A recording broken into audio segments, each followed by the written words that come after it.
Android lecture series में हमारा next lecture है। इसमें हम एंड्रॉयड के बेसिक बिल्डिंग ब्लॉक्स या कंपोनेंट्स के बारे में जानेंगे। तो जो बेसिक कंपोनेंट्स होते हैं उनको हमने यहाँ पर कई पार्ट्स में डिवाइड कर रखा है और अप्रॉक्सीमेटली ये करीबन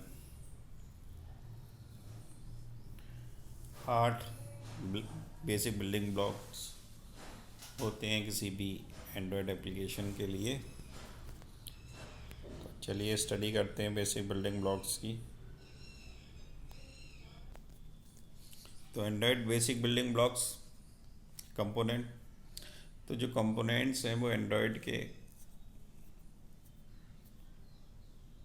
मेन एलिमेंट्स होते हैं, बेसिक बिल्डिंग ब्लॉक्स होते हैं। और एक कंपोनेंट्स का हम पीस ऑफ कोड कह सकते हैं, जिसमें यह एक जो एंड्रॉयड एप्लीकेशन की लाइफ साइकिल होती है उसमें एक पर्टिकुलर फंक्शनैलिटी को डिफ़ाइन करते हैं। यहाँ पर हमने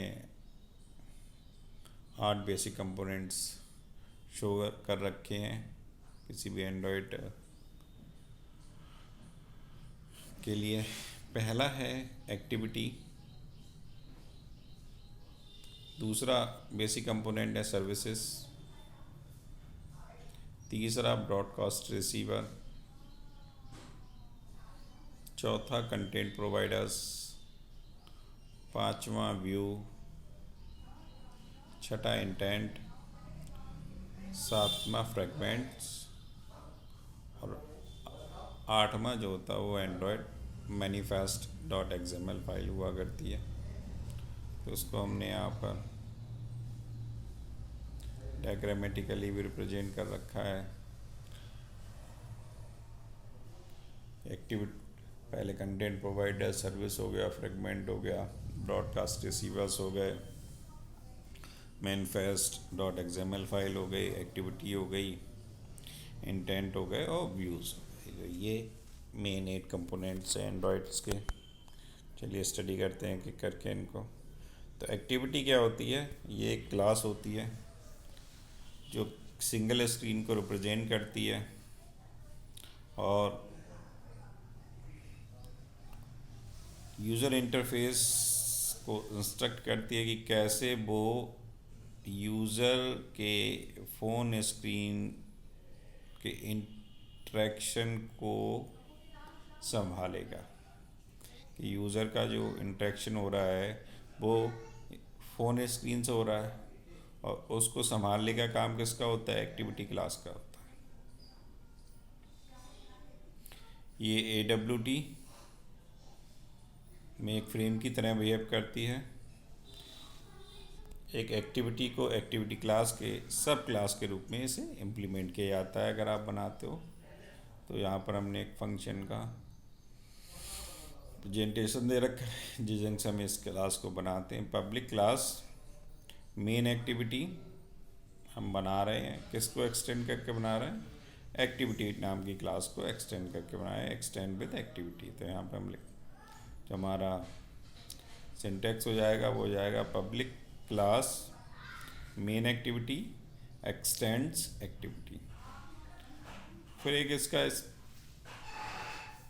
लाइफ साइकिल होता है एक्टिविटी का, जो हम फर्दर लेक्चर में भी डिस्कस करेंगे।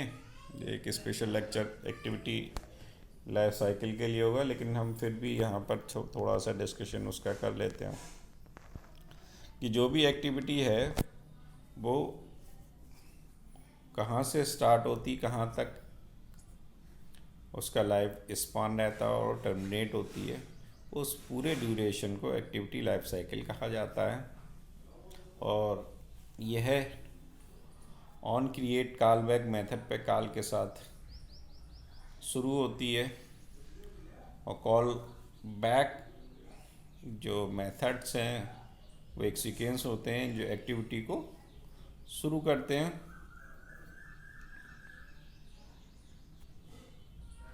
ये एक्टिविटी लाइफ साइकिल डायग्राम दिखाया गया है कि सबसे पहले एक्टिविटी लॉन्च होती है, लॉन्च करेंगे तो सबसे पहला जो फंक्शन कॉल होगा वो ऑन क्रिएट होगा। ऑन क्रिएट के बाद में क्या आप एक्टिविटी को क्रिएट कर रहे हो, फिर उसके बाद ऑन स्टार्ट, एक्टिविटी स्टार्ट की जा रही है। फिर ऑन रिज्यूम, कि अगर हमें कहीं किसी वजह से एक्टिविटी स्टॉप करनी पड़ी है तो हम उसे रिज्यूम कर सकते हैं, और वरना डायरेक्टली क्या होगा, एक्टिविटी रनिंग, एक्टिविटी जो होगी वो रन करने लगेगी। उसके बाद पॉज वाली स्टेट आ सकती है, पॉज कर सकते हैं हम उसे, कि अगर हम कोई और फंक्शनलिटी परफॉर्म कर रहे हैं तो ऑन पॉज। और पॉज के बाद फिर वही कंडीशन है कि जब हमें एक्टिविटी रन करानी होगी तो हम ऑन रिज्यूम पे जाएंगे, फिर एक्टिविटी यहाँ से रन करने लगेगी। और रन करने के बाद कहाँ पर जाएगी, ऑन स्टॉप पे जाएगी, लास्ट में ऑन स्टॉप होगा।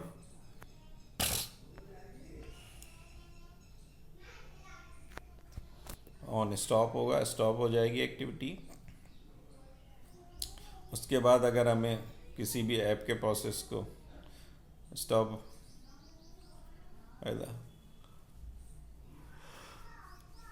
कोई हाई प्रायोरिटी वाला ऐप आ गया है तो हम इस प्रोसेस को किल करेगा और नई एक्टिविटी को स्टार्ट करेगा। और अगर उसको किसी नेटिव लाइब्रेरीज़ की ज़रूरत है, एक्टिविटीज़ को नेविगेट करना है कहीं और अदर लोकेशन पे नेविगेट करना है, तो हम नॉन स्टार्ट करेंगे उसको, और फिर ये साइकिल में चलती जाएगी।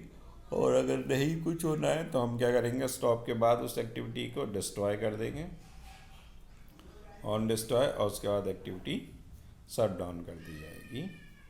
तो ये इसका लाइफ साइकिल रहता है एक्टिविटी का, कि एक्टिविटी लॉन्च से स्टार्ट होके एक्टिविटी शट डाउन तक या एक्टिविटी किल।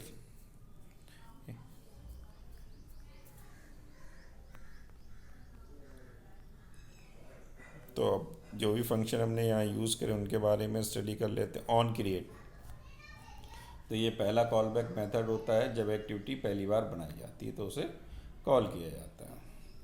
ऑन स्टार्ट, ये यूज़र की एक्टिविटी दिखाई देने पे कॉल बैक को कॉल किया जाता है, कि भाई अगर एक्टिविटी बन गई है और उसको हमें ज़रूरत है वर्क करने की तो हम ऑन स्टार्ट का यूज़ करेंगे। उसके बाद ऑन रिज्यूम, ये तब कॉल किया जाता है जब यूज़र एप्लीकेशन के साथ इंटरेक्शन शुरू होता है। ऑन पॉज, कोई एक्टिविटी अगर यूज़र इनपुट प्राप्त नहीं करती है या किसी कोड को एग्जीक्यूट नहीं करती है तो उसे दोबारा से कॉल किया जाता है। और जब वर्तमान एक्टिविटी को रोका जा रहा है और पिछली एक्टिविटी फिर से शुरू की जा रही है तब हम इसका यूज़ करते हैं। उसके बाद आता है ऑन स्टॉप, ये तब कॉल बैक किया जाता है जब एक्टिविटी हमें दिखाई नहीं देती है वो कहीं और किसी, तो जब ख़त्म हो गई या अपना प्रोसेस कंप्लीट कर लिया। अगर ऑन डिस्ट्रॉय, तो सिस्टम की एक्टिविटी को डिस्ट्रॉय करने के लिए इसे कॉल किया जाता है। ऑन रीस्टार्ट, अगर एक्टिविटी किसी भी वजह से रुक गई है तो रोकने के बाद उसे फिर से शुरू करने के लिए ऑन रीस्टार्ट फंक्शन का यूज़ किया जाता है। तो ये एक्टिविटी था पहला कंपोनेंट्स। उसके बाद आती हैं सर्विसेज।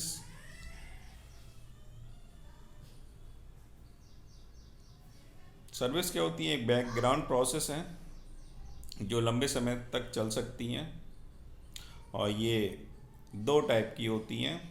पहली होती है लोकल सर्विस, दूसरी होती है रिमोट सर्विस।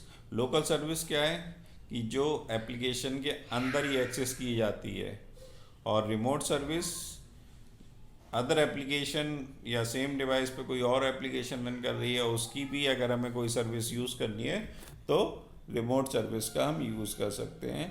एक सर्विस बैकग्राउंड में म्यूज़िक प्ले कर सकती है और जबकि दूसरी यूज़र का एक डिफरेंट एप्लीकेशन में वर्क कर रही है। एक सर्विस को सर्विस क्लास के सब क्लास के रूप में हम इम्प्लीमेंट कर सकते हैं। तो यहाँ पर हमने वही करके दिखाया है कि कैसे एक्सटेंड करेंगे। तो हमने बनाई अपनी सर्विस माई सर्विस के नाम से, तो पब्लिक क्लास माई सर्विस और एक्सटेंड किया सर्विस को। तो ये इस रंग से हम सर्विस को बना सकते हैं।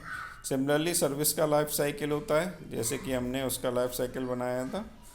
सर्विस के लाइफ साइकिल को भी डायग्रामेटिकली इस ढंग से रिप्रेजेंट कर सकते हैं। दो टाइप से होता है, दो, एक बाउंड सर्विस होती है, एक अनबाउंड सर्विस होती है। तो एक सर्विस अनिवार्य रूप से दो स्टेट हो सकती है। पहली है स्टार्टेड, जब सर्विस शुरू की जाती है तब कोई एप्लीकेशन कंपोनेंट जैसे कि एक्टिविटी इसे स्टार्ट सर्विस कॉल का शुरू कर सकती है। एक बार सर्विस शुरू होने के बाद बैकग्राउंड में इंडेफिनिटली या इनफाइनाइट टाइम तक वो चल सकती है, भले ही शुरू करने वाले कंपोनेंट डिस्ट्रॉय कर दें। जिसने कॉल किया हो वही अगर डिस्ट्रॉय हो गया हो उसके बाद भी इनफाइनाइट टाइम तक बैकग्राउंड में चल सकती है। तो इस उसके बाद बाउंड सर्विस, ये सर्विस एक सर्विस तब बाउंड होती है जब कोई एप्लीकेशन उसे वाइंड सर्विस कहकर बांधता है। और ये बाउंड सर्विस एक क्लाइंट सर्वर इंटरफेस प्रोवाइड करती है जो कंपोनेंट को सर्विस के साथ इंटरेक्ट करता है और सेंड रिक्वेस्ट प्राप्त करने यहाँ के इंटरनेट प्रोसेस कम्युनिकेशन के साथ प्रोसेस भी करते हैं। एक्चुअल में ये जो लेक्चर है वो केवल और केवल इनके कंपोनेंट्स के लिए ये हम एक्स्ट्रा बता रहे हैं, इनका अलग से भी लेक्चर होगा। तो मेन कंपोनेंट्स था एक्टिविटी, फिर उसके बाद सर्विस का क्या काम है कि भाई हमें दो टाइप की सर्विस प्रोवाइड करनी होती है जो भी है, तो एक लोकल सर्विस और रिमोट सर्विस। और बनाने का तरीका है public class my service extend service. हम इन्हें स्किप कर देते हैं इनकी बाकी चीज़ें। दो टाइप की सर्विस थी यहाँ पे, एक स्टार्टेड और बाउंड, और इसका सर्विस साइकिल हम लाइफ साइकिल बाद में बताएंगे वरना ज़्यादा हो जाएगा इस लेक्चर में। तो सर्विस में लाइफ साइकिल कॉलबैक मेथड है जिन्हें आप सर्विस स्टेट में परिवर्तन की मॉनिटर के लिए लागू कर सकते हैं। नेक्स्ट ये हमारा सर्विस है, हम बाद में बताएंगे लाइफ साइकिल। नेक्स्ट आता है ब्रॉडकास्ट रिसीवर। ब्रॉडकास्ट रिसीवर केवल अदर एप्लीकेशन या सिस्टम से ब्रॉडकास्ट मैसेज का जवाब देता है कि अगर कोई मैसेज आया है तो रिसीवर क्या करेगा, उसे रिसीव करेगा और उसके रिस्पेक्टिवली रिस्पॉन्स देगा या आंसर देगा। वे एंड्रॉयड ओएस या एप्लीकेशन के बीच में कम्युनिकेशन को भी डील करते हैं रिसीवर्स। एप्लीकेशन और नए एप्लीकेशन को यह भी पता लिए ब्रॉडकास्ट कर सकते हैं कि कुछ डेटा डिवाइस में डाउनलोड कर लिए गए हैं या उनका उपयोग करने के लिए वे उपलब्ध हैं। इसलिए यह ब्रॉडकास्ट रिसीवर है जो संचार को इंटरसेप्ट करेगा और एप्रोप्रिएट एक्शन शुरू करेगा। ब्रॉडकास्ट रिसीवर को ब्रॉडकास्ट रिसीवर क्लास के सब क्लास के रूप में इम्प्लीमेंट किया जा सकता है। प्रत्येक मैसेज ब्रॉडकास्ट के रूप में इंटेंट ऑब्जेक्ट होता है।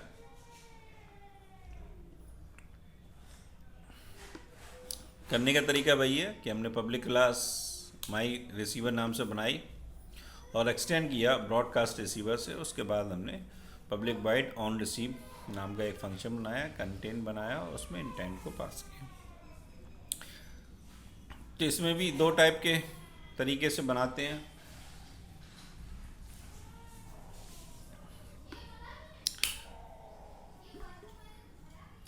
पहला है क्रिएटिंग ब्रॉडकास्ट रिसीवर, दूसरा registering broadcast receiver. Creating broadcast receiver में हम क्या करते हैं कि ब्रॉडकास्ट रिसीवर को ब्रॉडकास्ट रिसीवर क्लास के सब क्लास के रूप में इम्प्लीमेंट करते हैं जैसे कि यहाँ दिखा रखा है,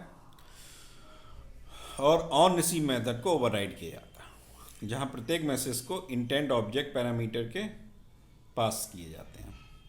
तो यहाँ हमने दिखाया public class my receiver extend with broadcast receiver, ये पहला क्रिएटिंग ब्रॉडकास्ट रिसीवर का। इसमें ओवरराइड किया, किसे ओवरराइड किया, @ override public wide on receive, जो ऑन रिसीव वाला मेथड है उसको ओवरराइड किया और उसमें पास क्या क्या करें, कंटेक्स्ट और इंटेंट, दो चीज़ें पास करी हैं। तो इधन से ये रहेगा। और इसमें अगर आप लिखना चाहते हो आगे का कोड तो लिख सकते हो, वरना सिंटैक्स में public class my receiver extend broadcast receiver override और पब्लिक वाइड ऑन रिसीव और कॉन्टेक्स्ट में कॉन्टेक्स्ट पास होगा, इंटेंट पास होगा और फिर हम ब्रैकेट को क्लोज करते हैं। फिर नेक्स्ट आता है रजिस्टरिंग ब्रॉडकास्ट रिसीवर। तो एक एप्लीकेशन स्पेसिफिक ब्रॉडकास्ट इंटेंट तभी लिसन कर सकता है जब ब्रॉडकास्ट रिसीवर को एंड्रॉयड मैनिफेस्ट फाइल में रजिस्टर करें। तो इसमें हम क्या करते हैं, एंड्रॉयड मैनिफेस्ट जो फाइल होती है XML की, उसमें पहले उसको रजिस्टर किया जाता है, तभी वो रजिस्टर्ड ब्रॉडकास्ट रिसीवर कहलाता है। तो मैं ब्रॉडकास्ट रिसीवर, उसको हमने डायग्रामेटिकली यहाँ दिखा रखा है एरो के साइन कि हमने उसे रजिस्टर्ड कर दिया intent to observe android system की एंड्रॉयड मैनिफेस्ट फाइल में हमने उसको रजिस्टर कर दिया। फिर आता है कंटेंट प्रोवाइडर, तीसरा कंपोनेंट है। कंटेंट प्रोवाइडर क्या करते हैं, नॉर्मल सी बात है, कंटेंट प्रोवाइड कराते हैं। तो कंटेंट प्रोवाइडर डेटा को इनकैप्सुलेट करके एप्लीकेशन को कंटेंट प्रदान करता है कि डेटा को इनकैप्सुलेट कर दिया और डेटा दे दिया एप्लीकेशन को। इसे एक सिंगल कंटेंट रिजॉल्वर इंटरफेस के माध्यम से एप्लीकेशन को प्रदान करते हैं। कंटेंट प्रोवाइडर आवश्यक होते हैं यदि आपको मल्टीपल एप्लीकेशन के बीच डेटा को शेयर करना। अगर आप बहुत सारी एप्लीकेशन के फंक्शनैलिटी परफॉर्म कर रहे हो और उनमें कम्युनिकेशन की ज़रूरत है, तो आपको की सबसे ज़्यादा ज़रूरत पड़ती है। एग्जाम्पल, कंटेंट डेटा को उपयोग मल्टीपल एप्लीकेशन द्वारा किया जाता है, लिसन कंटेंट प्रोवाइडर में स्टोर किए जाते हैं। तो यहाँ भी हम इसी ढंग से बनाएंगे। कंटेंट प्रोवाइडर को कंटेंट प्रोवाइडर क्लास के सब क्लास के रूप में इम्प्लीमेंट किया जाता है। Public class my content provider हमने बनाया और उसको एक्सटेंड कर दिया कंटेंट प्रोवाइडर से। उसके बाद हमने क्या किया कि एक इवेंट बनाया पब्लिक वॉइड ऑन क्रिएट नाम से। तो ये इसका सिंटेक्स रहेगा और ये इस ढंग से हम डायग्रामेटिकली रिप्रेजेंट कर सकते हैं कि कंटेंट प्रोवाइडर बीच में है, डिफरेंट ऐप आपकी चल रही हैं, उनको बाइंड भी कर रहे हैं आप, और इंटरनेट का भी यूज़ कर रहे हैं। अगर हमें डाटाबेस का यूज़ करना है, डाटाबेस का भी यूज़ करना है, फाइल का भी। तो ये फाइल डाटाबेस और इंटरनेट से लेके डेटा को कहाँ प्रोवाइड करा रहे हैं, ऐप को प्रोवाइड करा रहे हैं, या ऐप से डेटा, इन सबको प्रोवाइड करा रहे हैं। तो ये कंटेंट प्रोवाइडर का वर्क रहता है।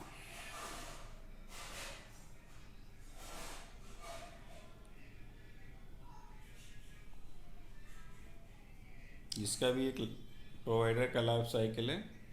तो एक कंटेंट प्रोवाइडर का एक डेटाबेस की तरह व्यवहार करता है, जहां आप क्वेरी को फायर कर सकते हैं, इसकी कंटेंट को एडिट कर सकते हैं, साथ ही insert, update, delete, query method का उपयोग करके डेटा को ऐड और डिलीट भी कर सकते हैं। तो अगर हमें कंटेंट प्रोवाइडर बनाना हो तो हम कैसे बनाएंगे? सबसे पहले कंटेंट प्रोवाइडर क्लास बनाने के लिए हमें कंटेंट प्रोवाइडर बेस क्लास को एक्सटेंड करना पड़ेगा। पहला है एक्सटेंशन करने का। दूसरा ये है कि कंटेंट प्रोवाइडर URI एड्रेस को डिफाइन करने की आवश्यकता है, जिसका उपयोग कंटेंट तक पहुंचने के लिए किया जाएगा। तीसरा है कि कंटेंट को रखने के लिए आप अपना खुद का डेटाबेस बनाएंगे और उसके बाद जो भी स्पेसिफिक ऑपरेशन आपको परफॉर्म करने हैं वो कंटेंट प्रोवाइडर क्वेरी के थ्रू आप लागू करेंगे। और अंत में लास्ट में प्रोवाइडर टैग का उपयोग करके कंटेंट प्रोवाइडर को अपनी एक्टिविटी फाइल में रजिस्टर करेंगे। इस ढंग से आप अपना कंटेंट प्रोवाइडर बना सकते हैं। इसमें ये भी क्वेश्चन बन सकता है कि आप कंटेंट प्रोवाइडर कैसे बना सकते हैं। तो ये 5 स्टेप हैं इसके, क्रिएट ए कंटेंट प्रोवाइडर के। यहाँ उन मेथड को सूची दी गई है जिन्हें आप कंटेंट प्रोवाइडर के काम करने के लिए कंटेंट प्रोवाइड क्लास में ओवरराइड करते हैं। एक कंटेंट URI होता है, इंसर्ट होता है, अपडेट होता है, डिलीट होता है, क्वेरी होता है। ये सारी 5 रंग के यहाँ पे फंक्शंस बता रखे हैं जिनका आप यूज़ करोगे। ऑन क्रिएट में नॉर्मल से आता है, अगर आप कोई प्रोवाइडर कंटेंट प्रोवाइडर को शुरू करना चाहते हैं तो इसको कॉल करेंगे। अगर क्वेरी का यूज़ कब करोगे? जो किसी कंटेंट प्रोवाइडर से आप कोई रिक्वेस्ट कर रहे हो किसी चीज़ की, डेटा लेना चाहते हो, इंक्वायरी कर रहे हो, तो आप क्वेरी का यूज़ करेंगे। अगर आप कंटेंट प्रोवाइडर में कुछ डेटा इंसर्ट करना चाहते हो तो इंसर्ट का यूज़ करोगे। अगर आप कंटेंट प्रोवाइडर से कोई डेटा डिलीट करना चाहते हो तो डिलीट का यूज़ करोगे। कुछ अगर आप चेंजेस करना चाहते हो तो अपडेट का यूज़ करोगे, और अदरवाइज आप गेट टाइप का भी यूज़ कर सकते हो जो आपको डेटा रिटर्न करेगा। नेक्स्ट कंपोनेंट आता है व्यू। व्यू में हम क्या करते हैं कि जो भी फॉर्म्स के कंपोनेंट्स हुआ करते हैं जो आपने बनाए थे, वेब टेक्नोलॉजी में, वहाँ पर हम बटन बनाने हैं, लेबल बनाने हैं, टेक्स्ट फील्ड बनानी है, इमेज बनाने हैं, तो ये व्यू वाले पार्ट्स हैं। इसमें यूज़र इंटरफेस के एलिमेंट्स रहते हैं। उसके बाद नेक्स्ट आता है इंटेंट। ये भी inter application message passing framework की तरह वर्क करता है। कम्युनिकेशन में यूज़ किया जाता है इंटर प्रोसेस। मैसेज को एक जगह से दूसरी जगह पहुंचाने का काम भी इंटेंट का है। नेक्स्ट है फ्रेगमेंट। तो ये भी एक एक्टिविटी का हिस्सा है, और एक एक्टिविटी एक ही समय में स्क्रीन पे एक या अधिक फ्रेगमेंट प्रदर्शित कर सकती है। तो ये फ्रेगमेंट्स होते हैं, एक्टिविटी को ही हमने फर्दर डिवाइड कर दिया है। और लास्ट होता है एंड्रॉयड मैनिफेस्ट एक्सएमएल फाइल। इसमें एक्टिविटी, कंटेंट प्रोवाइडर, परमिशन आदि के बारे में रखा जाता है। और जावा ई में वेब डॉट एक्सएमएल फाइल की तरह ये होती है। तो ये हमारे मेन कंपोनेंट्स थे। सबसे लास्ट कंपोनेंट था एंड्रॉयड मैनिफेस्ट एक्सएमएल, फिर फ्रेगमेंट था, इंटेंट था, व्यू था, चौथा 4 हो गए ये। तीसरा हमारा कौन सा था? कंटेंट प्रोवाइडर था। दूसरा ब्रॉडकास्ट रिसीवर था, और पहला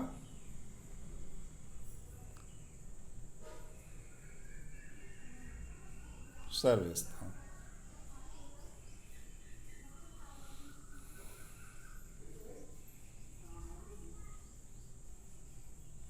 एक्टिविटीज़ थी। तो ये हमारे बेसिक कंपोनेंट्स हैं जिनका हम यूज़ करते हैं। तो यहाँ पे activity, service, broadcast receiver, content provider, view, intent, fragment और एंड्रॉयड मैनिफेस्ट, ये हमारे पास 8 कंपोनेंट है जिनका हम यूज़ करते हैं। तो आज के लेक्चर में बस इतना ही था। Thank you.